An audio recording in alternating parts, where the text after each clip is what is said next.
The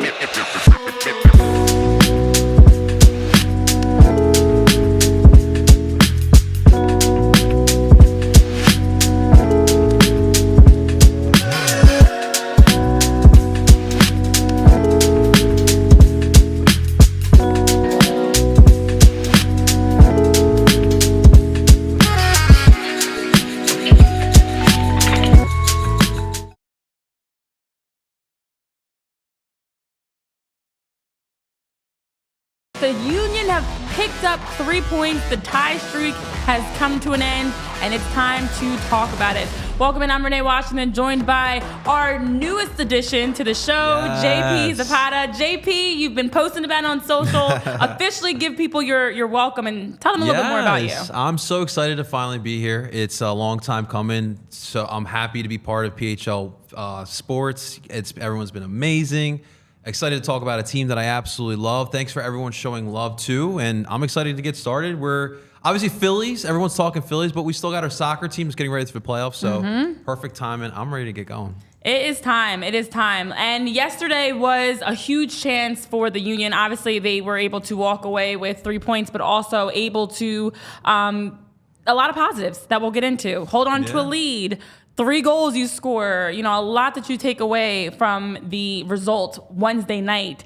And so it makes it that much better at this point in the season with just seeing how much the Union have struggled to get results, that we have a lot that you can look forward to and build off of as we're in the final stretch of the regular season. Yeah.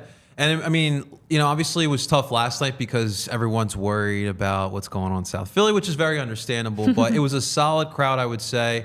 And it was important because you had 2 teams this week. We'll talk about the other team later on. But you had 2 teams this week where both teams are still fighting for playoff spots, right? Top of the East. And for the Union, it was an early challenge, an early test to, there's been a lot of buzz, like not buzz, but a lot of talk. Is this team going to be able to get it done? And so I thought yesterday was a great job, but the vibes were pretty good last night, Renee. Yes. The vibes have been good. And at Subaru Park, to be able to have, the usual loud, exciting crowd. Look, Subaru Park in general, it's always a place that's tough to play at. Yes. And I know even with having the Phillies and the Union playing at the same time, both games still had a great fan base and a great number of people that showed up and showed out. And then also for overall, just the vibes with the tailgating and everything. Yeah. We got the practice fields coming together, which has looked fantastic. It's definitely a time that I feel like for Subaru Park, for the whole atmosphere, we are seeing like the evolution of just what that experience is like as a Union fan. Yeah, I mean, it's not 2008 anymore, like the gravel parking lots are kind of gone. But you can kind of see the changes. And as we grow as a club, we're advancing. You're seeing these beautiful practice fields that we're putting in there for Youth Academy. They're coming along very, very strongly. For me, it's my first match in a while being down there, so it was really good to see what it's been looking like, what the construction has been. So that's been promising. Listen, those practice fields, it's what you see in Europe, right? Like Borussia Dortmund's, the Man U's, Real Madrid, like that's what those type of clubs have. Yeah. So it's important for us as we continue growing as a club to see different stuff like that. I like the tailgate atmosphere now. You have something a little organized, which it's Philly. We always find a way to tailgate, but love the Union courthouse, whatever we're calling it. I thought that was pretty cool. Sons of Ben, I like the new gigs that they had as well. Beer was on tap, drinks were flowing, even on a Wednesday. Even with everyone down in Philly or down in South Philly drinking, they were definitely doing that yesterday as well. But that was really cool. Also, too, Renee, they did unveil the new statue for the zero landfill initiative that they are starting. It was really cool. It was like a bedazzled ball, essentially. But it's something that the Union have really, really, really tried to change a narrative around. Obviously, we all know the landfill that has been building up in Chester for decades. So the Union really that's something that the Union want to do. They always want to put their imprint in the community, and that's something that, symbolizes. It was pretty cool. Yeah, and they do a good job of that. And that's important, too, off the pitch, of just having the community aspect of being able to give back to a more sustainable environment. And so it was nice to see the unveiling and the news around that. So, that kind of, the day overall, it was a good day. It was a great day to be a Union fan. Winning 3-2. Daniel Gazdag got on the scoreboard first.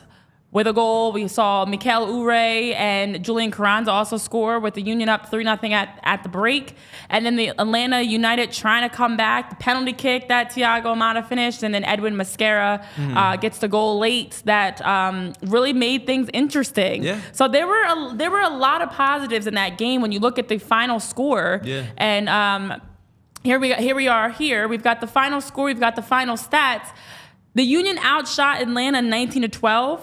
Even on shots on target, possession in favor of Atlanta, which is, I mean, look, we got the most important stat though. And then looking down the list of corners and offsides and fouls and yellow cards, nothing that was too major in the impact of the game specifically. But I do like the fact that although possession is in favor of Atlanta, the final score is in favor of the Union. Absolutely. Because I think that is something that a lot of teams, and you see it across all leagues, where they value possession. They want to win the possession battle, which is great. But at the end of the day, there is such thing as overpossessing, and the Union have struggled offensively at times with that, of seeming like they were trying to pass too much instead of going on and pulling the trigger. Yeah. So last night, one thing to know about Atlanta now. I mean, always since 2017, Atlanta's always had a very dominant attack. This year, the defense, past couple of years, the defense for Atlanta really hasn't been holding up to where the attack has been. So it's one thing you knew. It was going to be a challenge for the defense of Philly. This match, for like the first 30 minutes, it was back and forth. The Union had probably the better opportunities, but honestly, it was Andre's save on Muyumba in the 36th minute. That was a huge save, and honestly, Renee, I feel like that is what changed it, because Muyumba had a clear shot on goal. And so once that happened, something clicked on the team. You saw the 3 goals in a span of 11 minutes. And then, of course, bring out the wings. I love the celebration that Gazdag, Carranza, and Ure got going on. It's really fun. These guys have embraced Philadelphia. That's why you see the wings. And they were on. And I think more importantly last night, Renee, look, we sweated this one out, right? Like it should have been 3-0 win, right? But overall, I felt like the Union proved that on any given match, even in the playoffs, for 90 minutes, it's not going to be easy. Right. Because of the defensive structure that we have. When Carranza, Gazdag, and Ure are flowing the way they are, it is extremely tough. And then more importantly, like you saw the last 2 nights in South Philly, Subaru Park as well is a home field advantage, and it's going to be extremely hard to play here. That's why these last 2 matches are extremely important, so we can at least solidify 1, maybe 2 home matches come playoff time. But yeah, I mean, for Philly, you're talking about the possession. One thing I always say about Philly, there are times, because obviously defense is our mindset. We're trying to win the ball back. That's how we kill teams. You saw the low block last night, how well it worked. One thing for Philly, there are times where you're going to have to possess the ball, and you're going to have to move that ball up. And those are things that I want to continue seeing. I thought the attack looked really well, especially Atlanta. They emphasized the wings as well, and Philly had a lot of opportunities out on those wings, whether it be Mbaizo, of course, we know how he gets up. My man Harriel on the opposite side, not typically playing on the left there, but the overall, I mean, what I took away from last night is, because I'm with like most of the fan base, where I do feel a little unsettled because of the recent form, and because the fact of the matter is this team's played a lot of soccer. Depth is really killing us, but the whole league's going through it, and we're still that team. We're still those boys, and so I felt a little bit better last night. And like you were saying, Yishmeister, in the chat, the Union have struggled to win the possession battle, but it feels like that almost is intentional. The Union do a good job in transition. Jim Curtin was talking about that post-game as well, of they are really able to build up the field together, get numbers into dangerous spaces. And we've seen them score a number of goals in transition that have been beautiful goals at that. Last night's goal, Julian Carranza's goal, was an example of that. So just having the ability to be so quick in transition when you can unbalance your opponent. They're not settled. They're not organized defensively yet. So there is a tactic there. They're possessing. They've got their shape up high up the field. You're able to take it away, and you're racing the other direction. That has been an area that the Union have been able to exploit, which has been extremely helpful, and something that is a strength of theirs, without a doubt. But I do also like, bigger than just the transition piece, to me, when you're not winning the possession battle, is also a sign sometimes you're taking risks. And I think for the Union, when you have players like Gazdag and Carranza and Ure, you have the ability to score. You have Quinn Sullivan coming off of the bench who did well. You've got the midfield and Ali Bedoya and Bueno, and he's healthy, and Jose out there. So you have the talent, and you want to take risks, and sometimes that means the pass doesn't make it. That sometimes means your pass is getting picked off, or you look at the goal that Mikel Ure scored, and it's movement. Carranza, movement. It's getting a number of players making runs off the ball and knowing that there's a small window that you're trying to slip that pass through and split defenders, or timing the run or timing that pass that you're able to find an opportunity to score on the other side of it. So I think it's more than even just the transition piece. It's that they're taking risks in the final third at times. It still needs to be more, but taking those risks to get those goal scoring opportunities. And sometimes that's going to mean you're losing the ball. You're turning it over. Yeah, and Jim always talks about that. Risk taking is extremely important. Whether it be like, even like Brujo or Glaz's taking like a rocket shot from outside the box, like those type of things are what make the Union. And I hope to continue seeing that as well. On the point on the pressing, that's when they're dangerous. But there were times last night where you get in the counterattack and then you lose the ball in the counterattack, and then it's like, oh crap, that's when you're at your most vulnerable. And that's something that the Union will definitely have to clean up. But no, I mean, overall, I thought that there was more positives than negatives last night.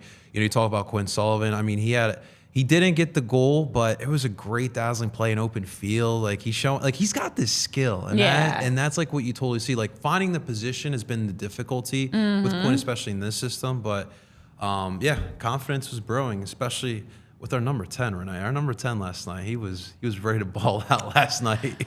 He was. Now, you want to talk about confidence. What builds confidence more than seeing Daniel Gazdag finishing a bicycle? The play that the buildup was it was a broken play. But it was messy, balls bouncing around. I like that the Union were looking to play quick off of the restart.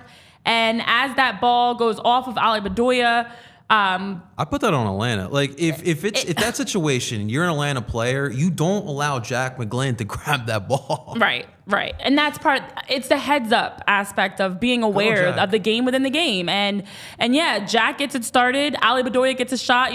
The ball's bouncing around. There's a couple of chances. What I liked about it is that the Union did not give up. As you look, Gazdag had the final highlight play with that goal. Don't get me wrong. But there's guys in scoring position finishing their runs, and that's what leads to you scoring that goal. Yeah. But to have a bicycle goal that you cleanly are able to finish, to start the scoring off, we'll take it. And as you mentioned, that happened just a few minutes after Andre made the huge save on the other end. Yeah. It was a couple of minutes later that you go from making a save, keeping things scoreless, shout out to Andre Blake, to then going down the other side and you're finishing and you're scoring yourself. And I mean, Andre Blake with just over 1 goal against average, got his 230th career start yesterday, all of course with the Union, makes that huge save, reminds us why he's goalkeeper of the year, why he's a top player in the league, makes that huge save, keeps your team with a clean sheet, and that also allows on the other side the Gazdags of the world to have the flair, the confidence,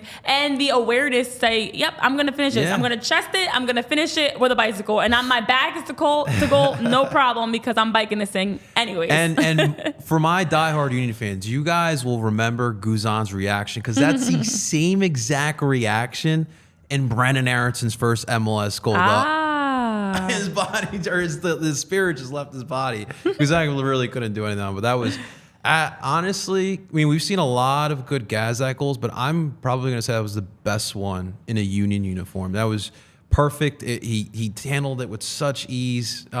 It was absolutely beautiful. And so now with that goal, now we're keeping track, right? We're keeping track of the all-time goal scoring list.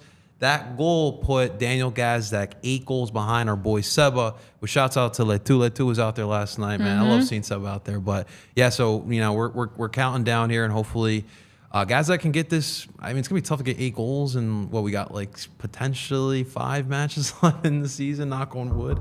But we'll see how close he can get to this season. He's knocking on the door, that's for sure. It is fun to see the all-time club records that are being closed in on, and the first and the historic things, because this is a special team. And I know a lot of people compare, especially offensively, this group to last season's group, and the amount of offensive just firepower that they were able to just shatter records and be a top team in the league because of it. But also you have to keep in mind that's now something that opponents are aware of even more. You know, last season's production is not going to be the same this season. It just isn't, because other teams are now going into it with the understanding, the film, the game plan of shutting down the Union's heavy hitters. You know, Daniel Gazdag's been struggling to score in the run of play.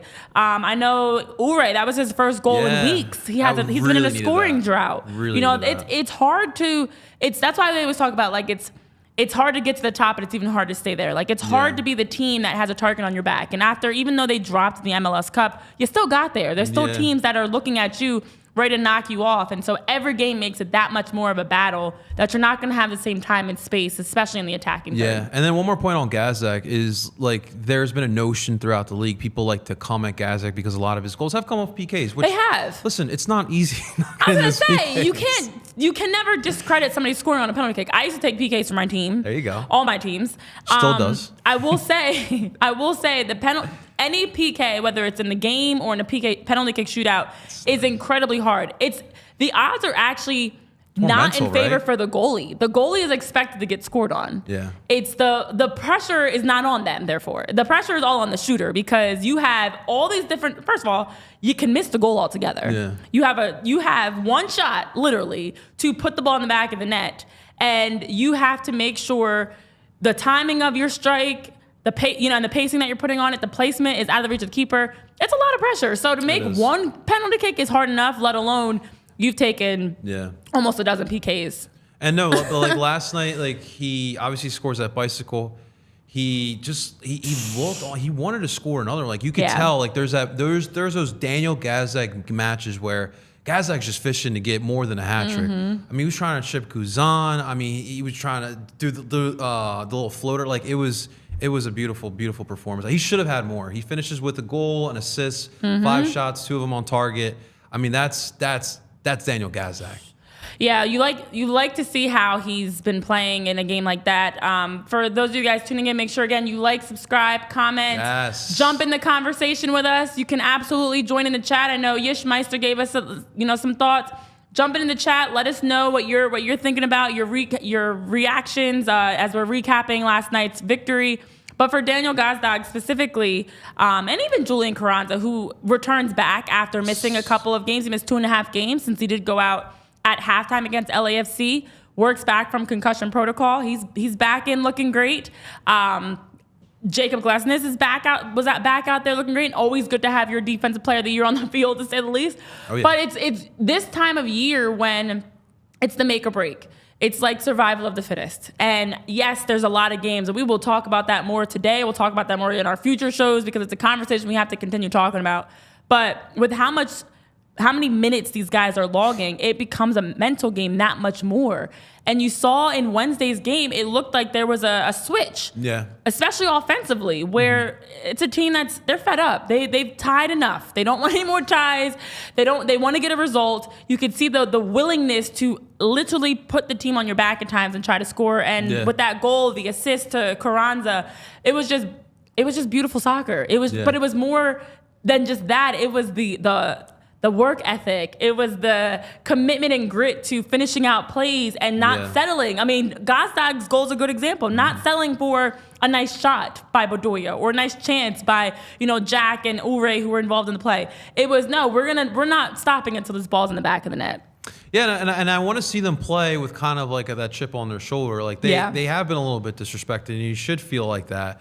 Especially all the matches, like you said, you have been playing, what happened in Leagues Cup, what happened in CCL, like that all should be stuff that should be fresh on their mind. But at the end of the day, this is a team, let's look at what their accolades. I mean, they've won Supporters Shield. They have been tops of the East. They have the most points out of any team in the MLS over the last 4 seasons. So play like that on a match-to-match basis. And look, when you see that the Eagle celebration, you know what's about to happen. Goals galore, and like that 11-minute just stretch of goals that they were just scoring. I mean, it just looks relentless. And when that happens, especially at home, it comes one after the other. You saw that plenty last year. You haven't really seen it too much this year. Obviously, fatigue's Fatig's been a little bit of an issue this year. Well, like you talk about, last year, that was something that was one of the strong points about this team, is that they were able to put their opponents away. Yeah. 1 goal led to 2, or 2 goals would lead to 3. Not too much And now the game momentum completely changes. We saw that again last night in the win over Atlanta, that those 3 goals coming within an 8-9 minute span, 10 minutes if you want to include from Andre Blake's save all the way through. So the ability to really, when I always say in sports, I always talk about momentum because it's so important. And when you are all around the goal and you're creating chances, that's a time you really have to put the ball away. And especially right after scoring a goal. You just scored. Gazdag had that beautiful finish. Atlanta's thinking about that play. Mentally, they're like, oh man, we're down.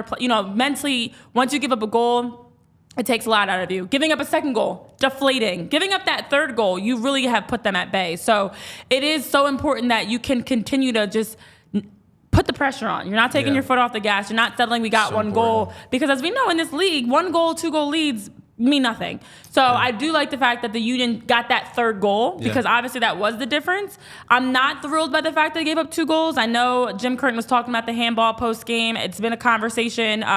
We'll definitely get into that too. But that was the negative side of it, that they did give up 2 goals in the second half. That second goal that they gave up was also just kind of a broken defensive play. Atlanta and Atlanta on the other side did a good job of finishing out that play also.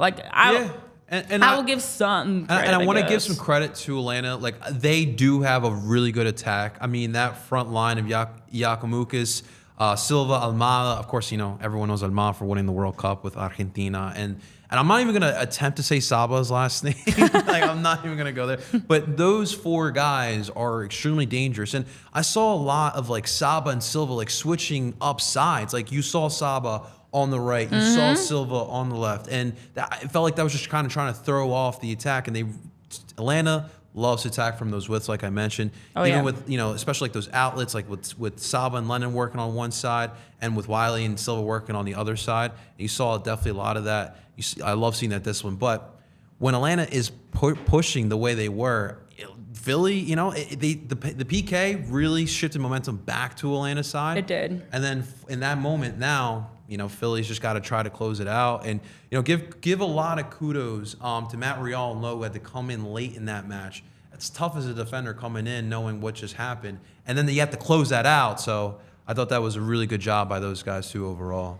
It definitely was. And, it's the penalty kick conversation is a whole can of worms in itself. Yeah. But overall, as you talk about Atlanta, it is a talented offensive unit, and it felt like felt like after that first goal, the Union were trying to get their footing. As you talk about some late substitutions along the back line, and Bizo was tired. Yeah. He was just exhausted.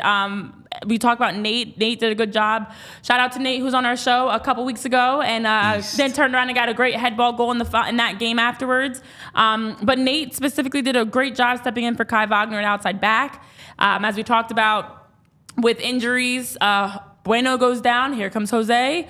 Jose Martinez stepped right in. He was only supposed to play about 30 minutes and ended up obviously having to play much more than that. But, with all the injuries, substitutions, things thrown at them, even though they gave up that second goal, positive, the Union still were able to hold on to it. And I know, Yishmeister, you're saying you're looking forward to the playoffs. We are too, absolutely. It absolutely could potentially be LASC Philly back again in the final. That'd be very storybook-like.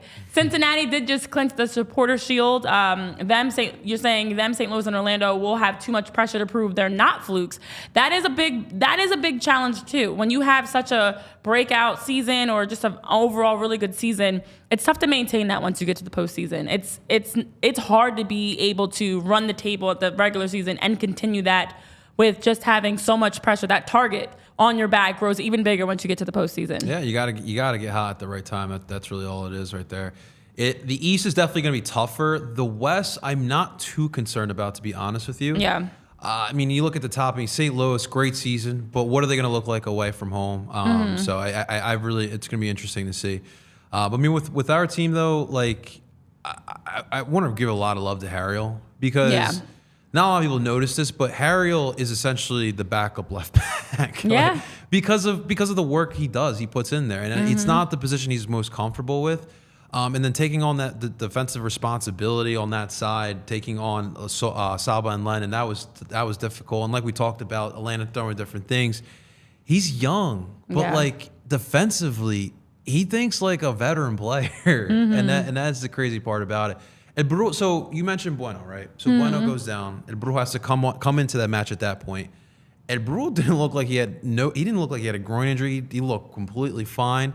There was a play on a counterattack, a low block, where he gets past a couple Atlanta defenders and he gets that counterattack going. He got Subaru Park wound up there, so that was a lot of fun to watch. But no, I mean, yesterday he had a lot of standout performances, and the confidence just was brewing.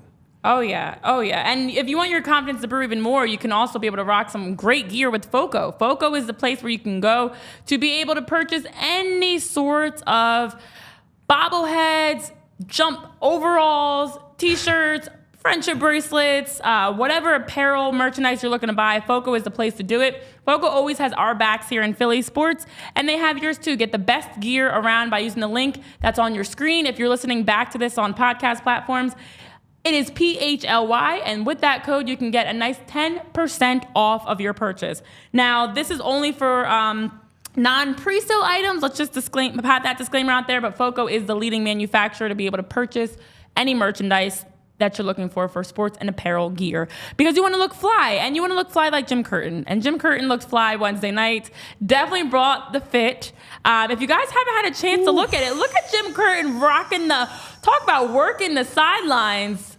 Dude, this is something else. So I mean, I've seen some Jordans from Jim, not the full Jordan combo here. So I did stumble upon an Instagram post. So apparently a couple years ago, so obviously Adidas runs MLS, right? They're our main manufacturer for all our jerseys. And a little bit of a problem with Jim on the Nike. So Nike's actually cut him a little bit of a deal to start rocking some of the stuff. And so this is why you see these beautiful kicks. The Columbus outfit, shouts to JSP, this local skateboarding company. Was a great hoodie. Last night, Shannon Williams did bang the drum. He was rocking some of the new gear. I need this. I need to breathe some of this gear. So it was dope seeing Jim in the out. He had like the loose fit pants. I was like, okay, Jim. And the hoodie was beautiful. And he was always got the nice kicks. But yeah, the Jordan look was nice and clean. The all black. Like, he looks really tough. It was clean. Nice. I would say Jim's got some swag. He knows what to do with the fits and everything. One day we'll get him on here. Jordan 4s. Very soon, hopefully we'll have Jim on the show. But it's nice to see Jim stepping his game up a little bit on the sidelines. Yes. And coaches in general, I feel like nowadays, you'll sometimes see the suit look, but most times they're going to bring something that's got a little bit more fly than that. Yeah. So Jim was really in his bag Wednesday with that fit. And we'll continue to try to bring you the kicks. Yeah, the sweatsuit, the kicks. We're all for it, Jim. We're all for it. But as you talk about, Jim not only did a good job with the fit for the day, but did a good job of rotating lineup changes, substitutions, did a really good job there overall. As we talked about, Julian Carranza back in the lineup. Of course, Jacob back as well. But then minutes in, Bueno goes down. Jose gets called up. El Brujo steps on the pitch. Looks like he didn't miss a beat. As you talk about, what groin injury, what knee injury, what leg injury? Don't even know. But overall, the lineup changes. That's something that I know I even asked Jim about in an interview last week, and was asking about just how he feels the team has what he feels like the team has done well, that they've learned from for the postseason. And one of the biggest things that he's liked is their ability to roll with the punches. Yeah. You know, this is a team that's had to deal with injuries, which, as we know, that's absolutely part of the game. But through that, it's allowed guys like Nate Harriel to step up, and even Jack McGlynn getting more minutes, and Quinn Sullivan, and Bizo really solidifying his role as an outside back. It's allowed guys, Damian Lowe, to get meaningful minutes, starting opportunities, get goals, and get on the stat sheet, and build confidence. And then also, not only between the players, but also the different lineups that we've looked at. They've been in a 4-3-3. They've been in a 3-5-2. They've been in a 3-4-3. They've been in a 3-2. A 4-3-2-1.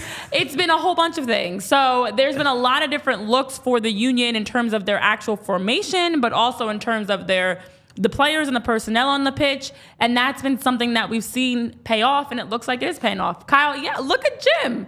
Look at Jim go. We'd love to see it. No, absolutely. And listen, that's the nature of the business, right? Like you have to roll with the punches. And the one thing I love of a roster construction, it's a lot of guys who are blue collar guys who are underdogs, and that fits obviously very well with the city, but also fits very well for the circumstances that we had to deal with the amount of matches. And look, the amount of matches is what it is. We'll talk about it as well. Jim has had a difficulty of rotating, and we talked about it before, Renee. Yeah. Like, that's been the problem, one of the main problems here. With the amount of matches that you've had, some of the all-season moves for the depth haven't really panned out, and so Jim has had to rely on a small bench that we have now. And this is something that they're going to have to visit come all-season time. But for right now, yes, you love seeing guys like El Brujo step in there and give you a very quality match, considering Bueno going down. You love seeing Lowe taking advantage of his opportunities as well. I just need Lowe to be a little more disciplined. We love it. And maybe not clap back on Twitter, Lowe, I love you, Pop you, but you know. But the different things like that. And every team's going through it, right? Like, you know, not everyone's celebrating like Cincinnati right now. Everyone's going through it. So I think for the Union, this is what makes them who they are, and that's what going to make them stronger heading into the playoffs here. It is. And I know in the chat I'm hearing from Nick Kritzer saying, you don't know how much more we can move up in the East, but as long as the Union are healthy, you know, they will be incendiary. Oh, there's an SAT type of word on a Thursday. I had to think about what it is. The words on Drop it in the words, Nick Kritz. Okay, vocab. Incendiary in the playoffs. Lighten things up. I like it. Look, Nick, can I get an origin of that word? I was going to say, you said in a sentence, but we already did. But it is, when you think about the amount of the different guys that have had to step in to major roles, Leon Flack. Another one who's been injured. That name has been back. He's been back in the lineup. He finally got questionable yesterday. Yeah, so he was we saw able to be questionable, on the bench. which huge. Yeah, so it's encouraging. A month ago, he did go back to Germany to get a second opinion, and the German doctor said that he could potentially be back by the end of the regular season. The best case scenario for Leon is you get him back for the playoffs, because that's midfield depth that you absolutely need. Right now, you're looking at literally a one-man rotation coming off the bench. Yeah. You know, you have your 4 starters, unless you go through a 3-back set. That's a different story. But that's why you see a lot of the 3-back set, although it has grown a little stale. But that's why, because that's the best 11 that you can put out there, unfortunately. So having Leon back would be huge for our depth. You know what you're going to get from him, and that's probably something that we could use right now. Yeah, it's definitely, the midfield is an area that's has struggled. The midfield is definitely an area where, let's talk about depth. You just don't. Bueno goes down, here comes Jose, and then it's like, and then who's next? But also the tough part about the midfield is you want them to be able to do so much. You know, your back four typically in soccer does not ever change or get subbed out. But at least you know you have a player like Nate that can step in if needed. Damian Lowe can step in, a center back if needed. You can move to a 3-back if you need to. But in the midfield, you do need to have. You typically want to have at least 5 or 6 guys that you are consistently able to run in if needed. Now, offensively, we have that because you can look at, obviously, Ure, Gazdag, Carranza. It can be Quinn Sullivan. It can be Ty Baribo. You know, you've got options of who you can run up top. But in the midfield, that's been an area that we've been really wondering. I know Ali Bedoya, who we had on the show, he's logged a lot of minutes this season and every season. And you know, you have a banged up Jose and Buenos and a young Jack McGlynn. So that is an area that we kind of keep an eye on because, yes, we need to get healthy. I agree with you, Ishmeister, but we also want to see a little bit more, especially in the midfield. I don't know. So getting Leon would be a huge asset back to just add some more depth and another playmaker that you can put in there. Honestly, could we just take like 3 weeks off and then our midfield will be good? Oh, good thing we have a whole international break. Oh, wait, but that means that we also have Bueno and Jose going to play some more. Literally, that's what happens when you're good. That's what happens when you're good. Oh, man. Well, you know, there are plenty of games coming up, and the Game Time app is a great place to go to be able to check out ways to buy tickets. Game Time app has all of the low prices. I actually have the app on my phone also, and you're able to now take away the stress of buying tickets. It makes it a lot easier to browse through there, look for upcoming events, games, whether it's playoff games or concerts. So you can use that code PHLY when you sign up to get $20 off. They already have great prices, and it gets a little bit more money in your pocket with that $20 off with code PHLY on the Game Time app. Now, there have been lots of games going on. We're looking back at Wednesday's results, but other games that happen around the league that have, some bearing on the postseason. And specifically, looking at Wednesday night, obviously, Union took care of business. Love to see that too. We also saw Charlotte win 3-0 over Toronto. Just numbers around the league. Cincinnati dropped a 2-1 loss to New York Red Bulls. Austin defeated DC United 3-0. So some 3-0 games. A lot of 3-goal games, I should say. A lot of goals. Orlando City 1-0. Now that's a team to keep an eye on. And then Chicago beat Inter Miami 4-1. And we saw Seattle defeat LA Galaxy 2-1, and another 3-0, Vancouver St. Louis, and then LAFC wins 5-1. So these are our Eastern Conference standings as of today. I also forgot Columbus beat New England, and Houston tied Montreal. Lots of games in action yesterday. The one that was postponed, FC Dallas and Colorado, but every other game was played. We saw a lot of goals. We saw clean sheets. We saw some red cards, but also we saw a slight change for Orlando as a team that we now have to really keep an eye on even more. Yeah. They're a strong team. Pareja, you know what you're going to get out of that club, and I guess they're fighting for him again. So that's one team definitely to keep an eye out for. But for the Union, these last two matches are extremely important. Playoff seeding is not set in stone, like you just saw. Obviously, we have an opportunity to get in the second seed. It would be nice, but obviously you need some help from Orlando. But for the Union, it's going to be extremely important. So 1 through 7 is set, right? But the seeding is not set.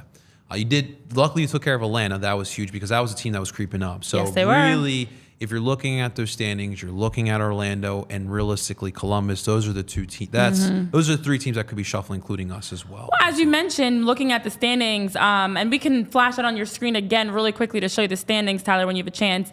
With Orlando sitting at number 2 with 57 points on the season, the Union are right below them at 54. Yeah. So, the game coming up Saturday makes it that much more important. And of course, they play New England to close out the regular season. But then also, as you talk about Columbus, New England, Atlanta, and Nashville, the 4 teams that are right below the Union are the 4 teams that they've been playing that they have matched up against for the Final Four. Obviously, they already played against Columbus.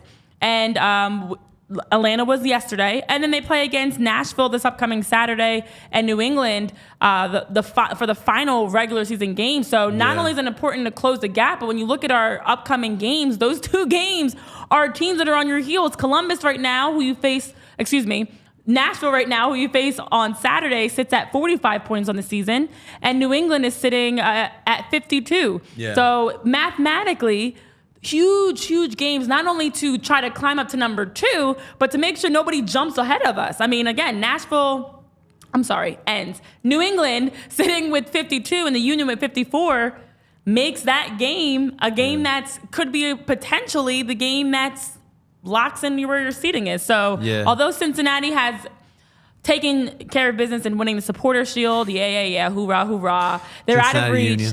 The rest from 2 through 5 or 6 is really can change. I mean, it's from Orlando City with 57 points to New England with 52. That can swing in the next 2 games. Yeah, keep an eye here. So for Orlando, their last 2, they have a tough one against New England. So that's next up for them. And then they end against Toronto, which, as we all know, they're kind of done. And then for Columbus, they have a showdown against Atlanta. We'll see what Atlanta has left here if they want to rise in the seedings here. And then Columbus ends against Montreal, which also fighting for playoff seeding as well, those last 2 spots. So keep an eye out for those 2 teams as well if you are someone wanting the Union to rise up in the seedings. More importantly than anything else, I just need at least 1 home match. You need that home field advantage. So you want to make sure you stay in those seedings, and the Union should be able to take care of business with Nashville and New England ending the season here. Yeah, and along with being healthy, it's always fun to have at this point in the season when there's the race for the playoffs and you're trying to get a top seed, and you have the opportunity to play against teams that you're battling for those playoff spots with. As we talk about, for the Union with their final 4 games, when you look at the 2 that they've played and the 2 that are coming up, every single one of those teams are teams that you're in the playoff battle with. So as a player, it gives you the chance that you control your own destiny. Now, we know they did draw, obviously, a number of games, including Columbus. But either way, you have a chance to make sure you don't have to worry about what everybody else is doing. Yeah. Obviously, whether Orlando's sitting 3 points ahead, you will need some help there because you don't play Orlando. And right now, if both teams win out, Orlando will continue to hold on that number 2 spot. But either way, you at least can control your destiny a little bit to make sure that you're not allowing other teams to be able to jump you. But also, when you look at the overall bigger picture, home playoff games is huge and absolutely a chance that you want to make sure you're closing out, getting points so you can get home playoff games moving forward. Absolutely. Yeah. Should be a lot of fun. It will be. So lots to keep an eye on as the Union have 2 remaining regular season games. It's crazy to think about that. It's wild that we're at that point already when we are talking about the end of the season. It feels like yesterday we just started off the season against Columbus and Joaquin Torres is doing spin-arounds on the Columbus defense. And here we are. Got 2 matches left. Oh, man. Well, we have in our Friday show, we'll be predicting and talking more specifically about the matchup against Nashville this upcoming weekend. A lot of positives, unfortunately, some negatives, including injuries. I know Jim Curtin was talking about the injury to Jesus Bueno, and that when Bueno stepped off the field about 10 minutes in with that ankle injury, at first it seems like it was fine. They were just talking. Bueno seemed fine, and then when the matter of seconds, his ankle blew up, and he had a huge golf ball-looking sized bruise on his ankle, which is why he was not able to come back in the game. Obviously, erring on the side of caution, to say the least, but also more importantly, wanted to make sure he was okay because the concern is it a ligament issue? Yeah. Is it something else? Is it more serious? Getting any sort of ankles can be something where you just tweak it and you're fine minutes later and you just need to run it off, or it could be where you're out for a little while. So that's a negative for sure, that Bueno is someone that you lose early in the game. And when you get Jose back, as we talk about midfield depth, you get Leon back, and now Bueno gets injured. Yeah, it definitely sucks. So let me ask you. So have you ever had studs to your ankle when you're playing? Have I not is more the question. Gosh, that was the worst. It's like you get stabbed in the ankle. And the thing is, that's crazy about ankle injuries. Like I said, you could have the same thing happen, and depending on where you get hit will drastically change what happens with your ankle. Because I've rolled my ankle a ton of times. I still roll my ankle all the time. Roll your ankle, or get stepped on, or get cleated, or someone slides into you, and you literally can just be able to just run it off. And then depending on where they hit in your ankle, you also could have a Bueno ankle where it just blows up. Yeah. So it is very painful. And then it's one of the ankles are tough because you find yourself re-injuring it pretty often. And that's the hard part too. For me, it's more painful for Bueno. Like, I think of the player because he gets called up again for Venezuela. And that's a huge deal for a young player like that, because you need to go down to those camps and you need to prove that you belong there. So I feel for that type of matter. But I mean, for Buenito, he's had a fantastic year. He really has made some huge strides since coming here, and I felt that a little bit. When you come as a 19-year-old captain from Deportivo Lara to come here, and he's really matured before our eyes, and I hope Venezuela gives him another opportunity. We'll see, obviously, what happens. I do believe the gym presser will be on Friday, so hopefully we'll get some further wording on it. But yeah, I'm sure that ankle is not having a good time right now. No. And again, it's definitely very concerning. I know we keep talking about in the chat, and welcome to those of you guys that are tuned in. Make sure you hit that like button. Make sure you comment, subscribe, keep up to date as we have more things coming here on PHLY Union Podcast. We're talking about the Wednesday results, but the injury side of things, staying healthy has been the consistent theme. And it is frustrating, as you talk about, not only to have him have to miss the remainder of that game, but when you talk about getting called up for Venezuela, now to possibly have it where you aren't able to play because you're not 100%, or you're playing and you're risking hurting it more, or being out there and you're not 100% and you aren't able to perform at a high level. There's a lot that's getting injured just changes, and it's unfortunate that it happened in last night's game for Bueno. Absolutely. Let me ask you one more thing, because I love picking the brain of former soccer players. So obviously last night we had a lot of handball issues. Right? That's right. We didn't talk about this yet. So personally, the Carranza one was a handball. The Harriel one wasn't. But the issue is, and shouts to Jim for being, number one, honest, but number two, clarifying it. The rule, literally makes no sense. So, I found the actual wording of the rule, and I'm just going to skim it real quick. So here's what the rule actually says here. So It is is an offense if a player deliberately touches the ball with their hand/arm, touches the ball with their hand/arm when it has made their body unnaturally big. A player is considered to have made their body unnaturally bigger when the position of their hand/arm is not a consequence of a justifiable by the player's body movement that specific situation. By having their hand/arm in a such position, the player takes a risk of their hand/arm being hit by the ball and being penalized. Does anyone understand? Because I would love that on explanation, because that doesn't make any sense to me. So I mean, like, you personally, you've been through the grind here. Is the rule make sense? I don't know. Ian, Billy, Yishmeister, Nick, whoever's in the chat, let us know what you think. That was the official reading of what declares if it is a handball or not. Now, so over the years of my career, the handball rule changed, and it still is changing, and it drives me crazy because it used to be anytime your arm, hand included, because it's not just your actual hand, it's all the way to your arm. Your under your shoulder, if that makes contact, it's a handball. Now, shoulder balls are always tricky because you're literally hitting the ball with your shoulder, and that's not a handball. But it then became a change of, like, if you had time to move your arm. Okay. So let's say the ball's hit from a long distance, and you had time to move your arm out of the way, it's a handball. Okay. And versus if, like, you were to kick in and hit my arm right here, and maybe I don't have time to move my arm, it's not a handball. Mm-hmm. Then who's determining time? And then the next issue was if you are controlling the ball with your hand, it becomes a handball. So every jargon that you're reading, and I like what Jim Curtin was saying, he was like, it's like legal terms. Like, I feel like I'm talking to a lawyer. It does sound like that. Like, none in English, please, because none of it actually makes sense what you're saying. It's like, what is intent? What is, like, these big SAT words that we're using? They need Nick for that. They need Nick to clarify the big SAT words, because at the end of the day, it leaves up. And this one thing I agree with, it leaves way too much room for error. Okay. It now becomes a very biased decision of, is it a handball to me, or do you think it's a handball? Because there's no clean cut area. There's so much gray area. And as you talk about, the penalty kick that the Union give up, that's a handball. That's a handball. Mm-hmm. But I feel like anytime the ball is making contact and changes direction, or it's controlled when it hits your arm, it is a handball. Okay. If it's like, you can see sometimes where it might skim off somebody's hand or their arm, and it doesn't change I don't know. Again, even now that I'm saying that out loud, I'm not sure.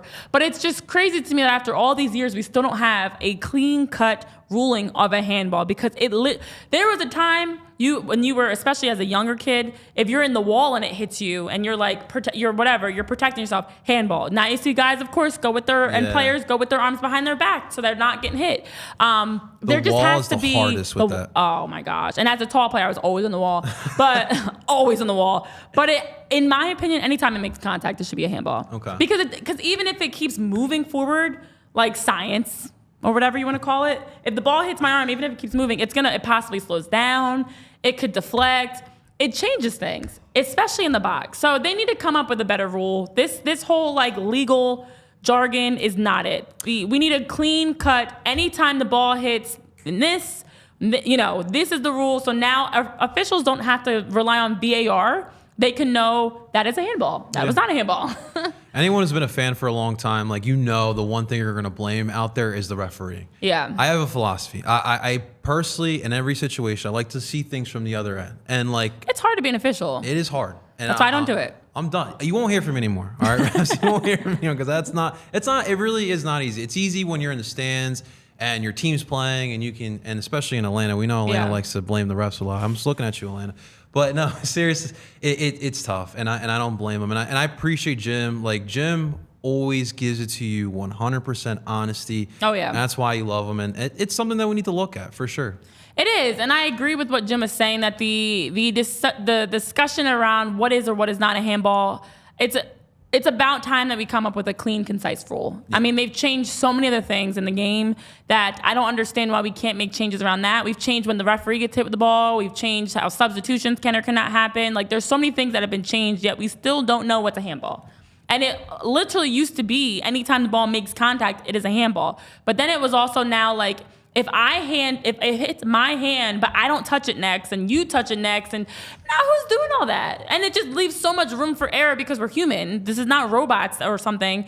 There's naturally room for human error there. So I'm hoping that maybe, in addition to the discussion around the amount of games being played, maybe at some point we get to a better point of figuring out what a handball is and what it is not, because Yeah, Yishmeister. Yeah, Yishmeister, again, agreed. A handball is incredibly hard to judge. It's impossible. You don't know intent. I don't like the word intent. And I don't like how they keep having, it's like almost, in my opinion, if you've ever had a conversation with somebody and they don't know what they're talking about and they just give you all these huge words and try to confuse you, to me, that's the handball rule. It's like, let's throw out all these big SAT words, intent and all these other things. That's not actually describing what the rule is. It's really, I agree with you. I've never been a fan of the handball rule, and I've seen so many times games, championships, playoffs, major decisions of a handball that is costly because there's no specific rule on what a handball is. And then in the other, you look at some plays in soccer history. I remember, it was France versus Ireland. Thierry Henry literally saves the ball from going out of bounds and keeps the ball in. You look at the Maradona goal to beat England in, was it the 88 or 89 World Cup in Mexico? It goes both ways, and it's a crazy thing. We don't play the sport with our hands unless you're a goalie, but you don't play with the sport with your hands, and it's part of the game. Yeah, and Ian, I agree. It feels like we're never going to get a clean-cut call because it's constantly changing. I think that's probably the toughest part. Is when I look at my playing career and through college, through professional, through coaching, through reporting, through every aspect of my career, I feel like they keep changing the handball rule. Yeah. And because of that, it leads to are you going based off of the old rule or the rule of handball 2.0, or is it from the handball rule book 2.9? We don't know because we keep coming up with new handball rules, because at the end of the day, it should literally just be if it touches your hand, it's a handball. Anything under it's elbow and down, handball, done. Yeah, I agree. Period. But listen, there's a lot that we can pick at. Handballs, games. Fortunately, we will have another show Friday where we're going to be able to dive into all of that in much more detail. And, if you are... For those of you that like the football sport that does use your hand, I'm talking football Americano. Let me share with you about DraftKings. So DraftKings Sportsbook has you in a great position to win some money. You will not miss a moment of any action, whether you're heading down to the ballpark for some baseball action or football action. DraftKings Sportsbook, if you sign up today, use that code on your screen, or again, for those of you listening, PHLY, you're able to score $200 instantly in bonus bets for betting just $5 on baseball. Now, for all customers, you can take a crack at a sweet payday with DraftKings same-game parlays. You can string together multiple bets from a single game for your shot at a major payout. So what are you waiting for? Download the DraftKings Sportsbook app now. It is playoff baseball season. Playoff soccer is coming up very soon. So as we're getting into the playoffs, make sure you're downloading the DraftKings Sportsbook app. Use code PHLY. So as a new customer, you can score $200 instantly in bonus bets for betting just $5 on baseball, only on DraftKings Sportsbook. With that code PHLY, the crown is yours. If you have a gambling problem, you can call 1-800-GAMBLER or visit www.1800gambler.net. In New York, call 877-8-HOPE-NY or text HOPE-NY. In Connecticut, help is available for problem gambling. Call 888-789-7777 or visit ccpg.org. Please play responsibly. On behalf of Boot Hill Casino and Resort, licensee partner Golden Nugget Lake Charles, you've got to be 21 plus, and that age does vary by jurisdiction. It's voided in Ontario, and you can see dkng.co/baseball for eligibility, terms, and responsible gaming resources. Bonus bets expire 7 days after issuance. Eligibility and deposit restrictions do apply. So I know we've recapped the games. We've talked about handballs. We've had a chance to get into specifically around injuries, health. You were at the game yesterday. You were able to be at the loud, fired up Subaru Park. After all this, how are you feeling about the Union moving forward? Feeling like we're feeling optimistic here? I felt better. I honestly do. I feel better now. And taking a glance over the league, and we'll talk more about that on Friday, but taking a glance over the league, I feel like we're kind of in the same boat of a lot of teams that are going to be in the playoffs. And like you saw last night, for 90 minutes, especially Subaru Park, it's going to be hard to beat the Union. Yeah. When you have that attack, when you're as structured as the Union, when you've had the experience the Union have as well, and when you have the coach that is Jim Curtin, things do make it difficult for other clubs. And that's why I feel better after yesterday. This is still the Philadelphia Union, and I think that there's still a run in place here. We're going to have to see. Yeah, I know the prediction in the chat earlier was LAFC, Philadelphia Union, back in the MLS Cup. I like the sound of that, of course, with just a different result this time around. But it is a group that you're seeing come together. They're being challenged. They're facing adversity. They're overcoming adversity. The depth is there. And so it makes it exciting as we get into the final 2 games of just how this team has been rounding out regular season play, preparing for the postseason. Hopefully can stay healthy and hopefully can make a nice run back to the MLS Cup. So we have more to get into. We do have our show on Friday that we'll be sharing more specifics, previewing too, but recapping takeaways and looking ahead to this weekend because 3 more points are up for grabs for the Union, and we've got to dive into a nice Nashville Union preview. Plus, we have some other topics that have been circulating around the soccer scene that we've got coming your way. So for us here at PHLY Union Podcast, be sure to give us a follow. We're at PHLY_Union on Twitter. We're at PHLY_sports across all social media pages. That's where we're dropping showtimes, updates, anything exciting, and maybe some tickets that we're giving away because we do have tickets coming your way. It is the final home game this weekend for the Philadelphia Union. And for those that have tuned in for the show, you get a nice heads up because on social media later today, we'll be dropping the details on how you can win tickets to go see the Union take on Nashville. Be there at Subaru Park. Be there in the excitement. You'll be there, right? Oh, yeah. We're not missing the playoffs. Of course. We'll be there. It is time to address the fact that we're giving away tickets. And yes, we will have 2 free tickets, no strings attached, coming your way from us on behalf of the PHLY Union Podcast. Stay tuned for those details on our social media. So more incentive to follow and subscribe so that you're the first to know when the ticket details are going to be dropping. So for us here, JP, Renee, our producer Tyler, thank you guys for tuning in. We've got more coming your way Friday. Let's go Union. Dude.